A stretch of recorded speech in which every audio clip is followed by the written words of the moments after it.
தன்னுடைய சமூக வலைதளத்தில் போடுறாரு, பாரத பிரதமர் நரேந்திர மோடி ஐயா அவர்கள் பீகார்ல இருந்து தமிழக மக்களை இன்சல்ட் பண்ணிட்டாங்க, தமிழ்நாட்டை பத்தி தப்பா பேசிட்டாங்க. பாரத பிரதமர் நரேந்திர மோடி அவர்கள் என்ன பேசினாங்க? தமிழ்நாட்டில் வசிக்கக்கூடிய, தமிழ்நாட்டிலே வேலை பார்க்கக்கூடிய பீகாரை சேர்ந்த இங்கே வேலை பார்க்கக்கூடிய சொந்தங்கள் தமிழ்நாட்டினுடைய திராவிட முன்னேற்ற கழகம் டிஎம்கே அப்படிங்கிற வார்த்தையை பயன்படுத்துறார்.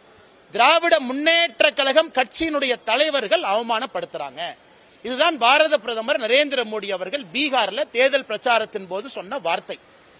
இது டிஎம்கே அவமானப்படுத்துறாங்கிற ப்ரூஃப் நம்முடைய சமூக வலைதளத்துல அந்த வீடியோவை போட்டு ஹிந்தி சப்டைட்டில் போட்டிருக்கோம். நம்ம பிஜேபி தமிழ்நாடு, என்னுடைய சமூக வலைதளம், நம்முடைய நயினார் அண்ணன் எல்லாத்துலயும் நீங்க பார்க்கலாம்.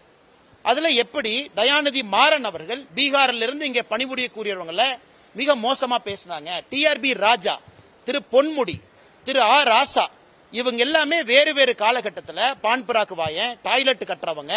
இதை பேசியதைத்தான் பாரத பிரதமர் நரேந்திர மோடி அவர்கள் தமிழகத்தில் பீகாரை சார்ந்த தொழிலாளிகளை திராவிட முன்னேற்ற கழகத்தினுடைய தலைவர்கள் அவமானப்படுத்துறாங்க. அதனால் இன்னைக்கு 888 கோடி ரூபாய் ஊழல் நடந்திருக்கக்கூடிய தமிழ்நாடு முனிசிபல் அட்மினிஸ்ட்ரேஷன், வாட்டர் சப்ளை, நகராட்சி நிர்வாகம் மற்றும் நீர் வழங்கல், இந்த துறையில் இவ்வளவு ஆதாரத்தின் அடிப்படையில் ஈடி கொடுத்தும் கூட அதை பற்றி வாயை திறக்காத முதலமைச்சர் திசை திருப்புவதற்காக பாரத பிரதமர் நரேந்திர மோடி அவர்கள் சொல்லாத ஒரு விஷயத்தை சொன்னதாக போய் பேசுறாங்க.